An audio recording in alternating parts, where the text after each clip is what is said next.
নমস্কার বন্ধুরা, সুব্রত টেক চ্যানেলে সকলকে স্বাগত জানাই। আজ আমরা একটি বিশেষ তথ্য নিয়ে আলোচনা করব।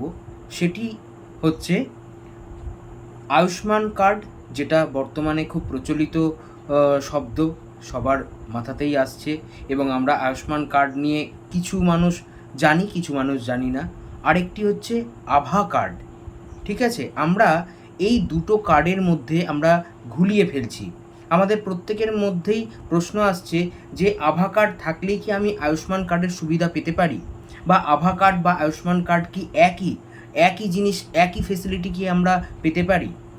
তো আমরা আজকের ভিডিওটা এই বিষয়টি নিয়েই আলোচনা করব এবং আমি কিছু তথ্য আপনাদের বলবো, যেটা জানলে আপনাদের বুঝতে সুবিধা হবে। তো আসুন ভিডিওটি শুরু করা যাক। আমার চ্যানেলে যদি আপনি নতুন হন তাহলে অবশ্যই চ্যানেলটি সাবস্ক্রাইব করে নিন, কারণ এই রকম তথ্যমূলক ভিডিও সাধারণত আমি দিয়ে থাকি। তো সাবস্ক্রাইব করে এবং ফলো করে পাশে থাকুন। তো আসুন ভিডিওটা শুরু করা যাক। তো আমাদের সবার একটা প্রশ্ন থাকে যে আয়ুষ্মান কার্ড বা আভা কার্ড এই দুটো এক জিনিস কিনা। না বন্ধুরা, এক জিনিস নয়। আয়ুষ্মান কার্ড কি?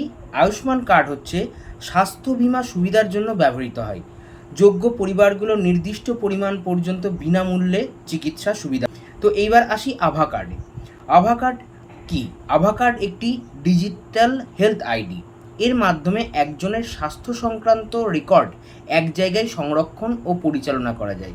মনে করুন আপনার কোনো ট্রিটমেন্ট হয়েছে, সেই ট্রিটমেন্টটা আভা কার্ডে আপনি গেলে দেখতে পাবেন। সেখানে আপনার সমস্ত হিস্ট্রি, আপনার কি কি চিকিৎসা হয়েছে, কি হয়েছে না হয়েছে, এই ডিটেলসটা আপনার সেখানে লেখা থাকবে।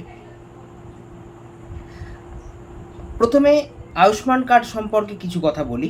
আয়ুষ্মান কার্ড হলো সরকারের স্বাস্থ্য বীমা প্রকল্পের একটি অংশ।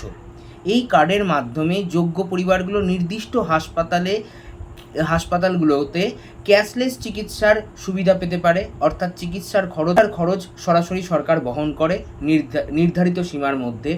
তবে মনে রাখতে হবে, সবাই আয়ুষ্মান কার্ড পাওয়ার যোগ্য নাও হতে পারে। একদমই তাই বন্ধুরা, আয়ুষ্মান কার্ড কিন্তু সবাই পাওয়ার যোগ্য নয়। এর জন্য সরকারের নির্দিষ্ট যোগ্যতার তালিকায় নাম থাকতে হবে। আর আভা কার্ড কি? আভা কার্ডের পূর্ণরূপ হলো আয়ুষ্মান ভারত হেলথ অ্যাকাউন্ট। এটি মূলত একটি ডিজিটাল হেলথ আইডি নম্বর।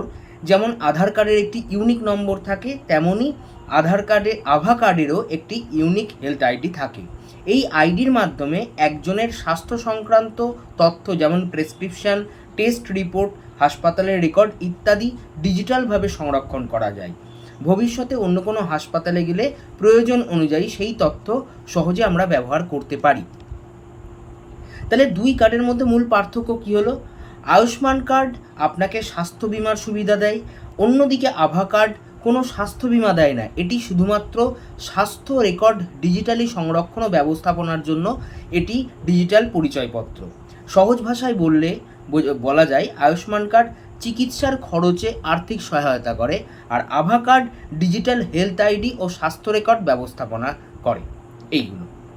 এই দুটো কার্ড একসঙ্গেই কি রাখা যায়? অবশ্যই এই দুটো কার্ড একসঙ্গে আপনাকে রাখতেই হবে। তার কারণ আপনি আয়ুষ্মান কার্ডের মাধ্যমে আপনি চিকিৎসার যে পরিষেবা, যা খরচ হবে সেইটা আপনি রিইম্বার্সমেন্ট পেতে পারেন।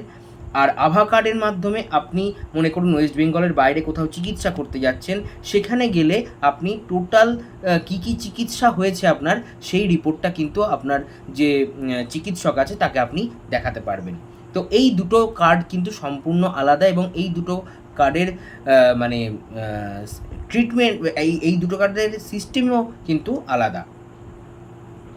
তাহলে বন্ধুরা, আজকে আমরা আয়ুষ্মান কার্ড ও আভা কার্ড, যেটা নিয়ে আমাদের মনের মধ্যে একটা দ্বন্দ্ব ছিল যে আভা কার্ড করা থাকলেই আমাদের আয়ুষ্মান কার্ড করতে হবে না, বা আয়ুষ্মান কার্ড করা থাকলে আভা কার্ড করতে হবে না, এই রকম কোনো ব্যাপার নাই। আয়ুষ্মান কার্ডের সুবিধা একরকম, আভা কার্ডের সুবিধা একরকম। আভা কার্ডে আমাদের সমস্ত চিকিৎসার ডিটেল ডিজিটালি নোট ডাউন থাকবে। আর আয়ুষ্মান কার্ডের মাধ্যমে আমাদের যে চিকিৎসা হবে তার জন্য যে খরচ, সেই খরচটা সরকার বহন করবে, সেইটাই আয়ুষ্মান কার্ডের মাধ্যমে আমরা পেয়ে থাকবো। অর্থাৎ স্বাস্থ্যসাথী কার্ডেরই আরেকটি রূপ হচ্ছে আয়ুষ্মান কার্ড। তো বন্ধুরা, ভিডিওটি কেমন লাগলো, আপনাদের এই তথ্যটি জেনে কেমন লাগলো, অবশ্যই আপনারা আমাকে কমেন্টসের মাধ্যমে জানাবেন। আর অবশ্যই একটি লাইক করবেন, তাহলে নতুন নতুন ভিডিও করতে আরেকটু উৎসাহিত হই। তো আবার নতুন কোনো ভিডিওতে দেখা হবে। নমস্কার।